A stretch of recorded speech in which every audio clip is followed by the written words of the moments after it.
Today is a really big day in cruise port news. So I'm going to let you know what is going on in Alaska, Greece, and a brand new cruise port, and I'm going to tie it all together and let you know why all of this matters to you, even if you don't have a cruise book to one of these ports. So let's go ahead and get started.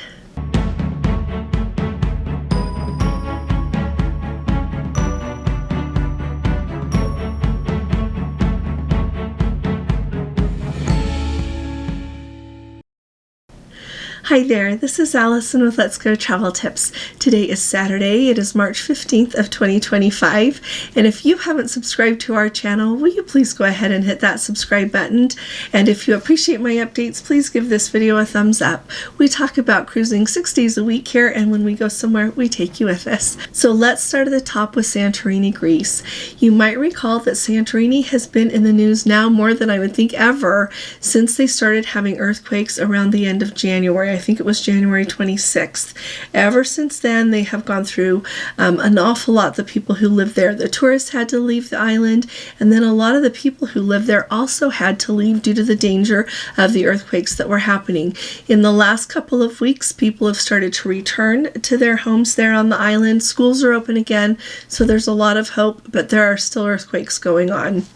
And so with that knowledge, we've got in the news a couple of cruise lines today that are canceling their port calls there for the months of March. So we've still got half of March left and all of April. So May 1st is when they are looking to return again. So first up is Celestial Cruise Lines. So Celestial Cruise Line is a cruise line it's a Greek cruise line. They are headquartered there in Athens, Greece, and I've watched videos about them, and it is on my bucket list to go on a cruise of the Greek islands on Celestial, because I think that would be a magnificent way to see that.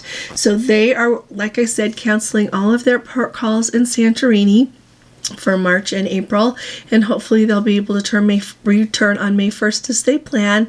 And then also Viking is due to make some calls there, and they are canceling their port calls there, and so the Viking Star is the ship that has to cancel her port calls. So Celestial is going to take their guests to Heraklion, Crete instead of going to Santorini, and the Viking Star is going to take their guests to Mykonos, some of them into Nafplio, for the other guests. So we do have a video that shows what to do in Heraklion, Crete. And I'll have Gordon link it in case you ever find yourself there expectedly or unexpectedly. I thought that might be really helpful. Heraklion and Mykonos and Nafplio do not replace Santorini, because those places are also very unique, all of them, but they're absolutely wonderful. And so I'm excited that people still get to go see wonderful places. It's going to be really interesting to see how things unfold as the cruise lines here that are generally in the United States, think your Princess, Royal Caribbean, Celebrity, Norwegian, Carnival, everybody is beginning their transatlantics, and it'll be interesting to see what happens. And let me know in the comments if you have a cruise to Santorini. I know that some of the cruises have already had Santorini taken off of their itinerary, but I don't know how many of them. It seems like we had a lot of itinerary changes before the earthquake started, so I am not sure how many of you have a port stay in Santorini that's been canceled recently, so let us know in the comments if you wouldn't mind. Next up, we need to talk about Sitka, Alaska. So if you have been following along with the news in Alaska, people who are against cruise ships coming very much to the port of Sitka, Alaska, have been trying very hard for the last few years to make it so that they don't have near as many cruise ships coming into their ports. Well, they are finally to the point that they are going to put it on a ballot to have the people, the citizens there, vote on it. The tentative date to reduce the number of cruise ships that call in Sitka, the tentative date for that vote is May 30th of 2025, so coming up in a couple of months. But let me tell you what it is they're thinking about. So we have been to Sitka one time. We went there on Holland America. It's interesting to me how different cruise lines tend to go to some of the different ports a different number of times a year, right? So Sitka is one that is frequented by Holland America, among others. And so the people that want to reduce the number of calls in Sitka there want to reduce the calls by half. So they want to make it so that they can have only 4,500 passengers a day, and that would make it and not more than 300 cruise passengers a year. like I said, that cuts it in half, and they would also want it to be that they would have at least one day of the week with no cruise ship calls in their town. And it's going to be really interesting to see how this shakes out, because, they had that vote in Juneau a while ago, and they wanted to vastly reduce the number of cruise passengers that would be coming, and some of their work there has reduced the number of cruise ships, but not as much as the people would like to. The people there that are in Sitka and wanting to reduce the number say that they are doing it because they want to protect the community's health, safety, and economy. So I am sure it'll make a dent in the economy and some of the people, their local income, with fewer cruise passengers, but just wanted to let you know what's going on with that. So kind of hold that thought. I'm going to tell you about another new cruise port that's coming, and then, like I said, I'm going to talk it over. We need to talk about why all of this matters to all of us, okay? Next up, I want to thank Don with Don's Family Vacations, Don Terrace. He talked about this new port yesterday, and I, for the last little while, had been seeing rumblings about this. I wasn't sure if they were rumors. I'd seen them in some of the smaller travel journals with travel news and that. So when he talked about it, I thought, this must be the real deal. So I'm going to tell you about it today. So there is going to hopefully be a new cruise port much closer to Rome than Civitavecchia is. So if you have ever sailed out of Rome, you have to take a taxi or a transfer or an Uber or a private car, however you want to get there from Rome down to Civitavecchia. When the traffic is good, that's about an hour and 20 minutes, an hour and a half at the most. But of course, if there's traffic, it can take a lot longer. And so there is this little municipality there and called Isola Sacra, and the mayor thought it would be a great idea to increase the revenue, the economy of his town there. And so he let Royal Caribbean buy some land there, and they have been quietly starting to build a cruise port there, and with the expectations that a cruise ship could start calling there as early as November this year. Well, some of the local residents weren't paying too much attention to this. I don't know how you can build this 500-foot seawall and not have anybody notice, so I kind of think they weren't looking, but they are starting to worry about it a little bit. They have voiced some opposition to having this come. They're worried it's going to be trafficky. They are worried that it's going to bring a lot more people to that area, and they're not sure that that's what they want. But the mayor of the Isola Sacra there is very much committed to it. He feels like this is a historic opportunity for that little region there to welcome cruise ships and have them come. Right now, they are just expecting to have one cruise ship there at a time. So it's not like they're going to have several cruise ships a day and overwhelm the area. A lot of the people, whether you go to Isola Sacra, as they're considering, or out of Civitavecchia, they go into Rome for a day. This is not a cruise port. It's not set up to restock the ship, to fuel the ship, anything like that. It is a tender port. They are expecting that the guests will use tenders to come ashore there, and then overwhelmingly they will just be hopping on buses and going into Rome for the day, and then just coming back and getting back on the ship again. So with that, we've got a couple of pictures here for you that Gordon found for us. First of all is what it looks like today. You can see that seawall there by that little port, that little area.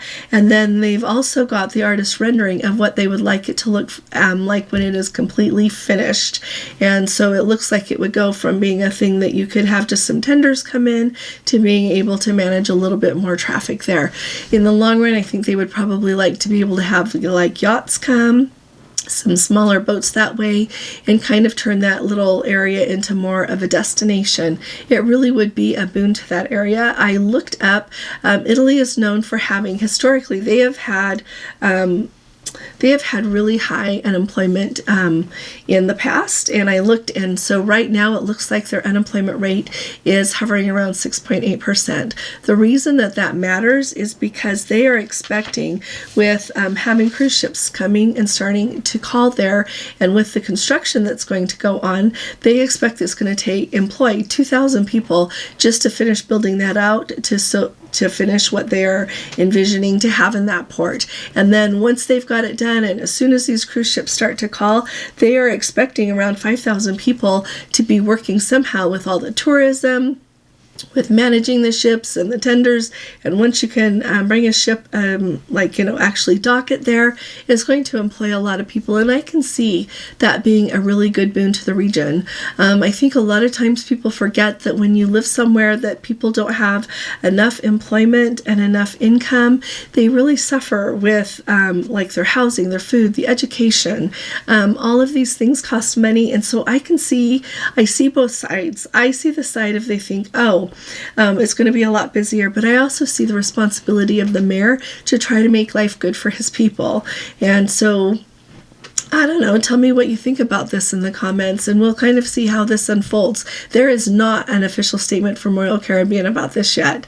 It is still a very quiet situation. We'll see, and I don't know if they're going to end up, how much they would rotate, like Royal Caribbean ships and celebrity ships, just really exactly what that would look like. But I'm really excited to see how it would work, and let me know, would you sail on a ship just to be able to call in that port and go into Rome from there, or go see other things? I think it's a magnificent area to get to see a little bit more and to experience a little bit more. But like I said, I also am compassionate and understand the worries of some of the people there as well. So let me know in the comments what you think.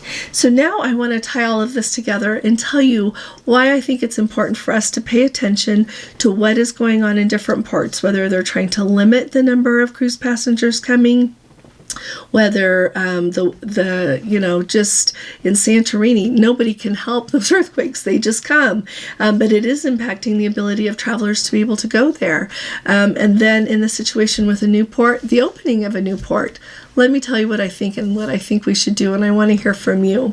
I think it's really important for us to realize what's going on, to be good citizens when we visit a port, to not litter, to not make a mess. Having said that, I also think it's really important to have your bucket list and think of the places that you want to go, and then do your best to navigate. This kind of is just the way I live my life anyway.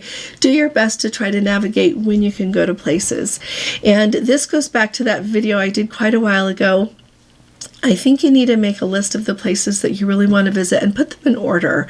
Put at the very top the places that are most urgent to you, and go there as soon as you can before anything can happen that makes it so that we can't go there. Israel was on my list. I should have gone there sooner. It's my bad for letting it slip down on my list for years and not going when it was really easy to go. So I am looking to go to Israel as soon as I can navigate doing that safely. But at the same time, you think of all these different places to visit, all the different ports in the Greek islands, all the places in Norway. Some places there are also starting to talk about limiting the number of cruise ships coming. So you kind of have to think about how you want to get where you're going, and make sure that you can get there sooner than later for the places that are really important to you. So in the comments, please tell me if you're doing this and some of the places that you would really like to visit that you haven't gone to yet, and as well as places that you have visited that you think the rest of us should know about, because when we all talk about everything, it informs all of us and gives us good ideas about what we ought to be doing. So thanks so much for joining me today. I'll be talking to you all again really soon. You all take really good care. Love you. Bye-bye.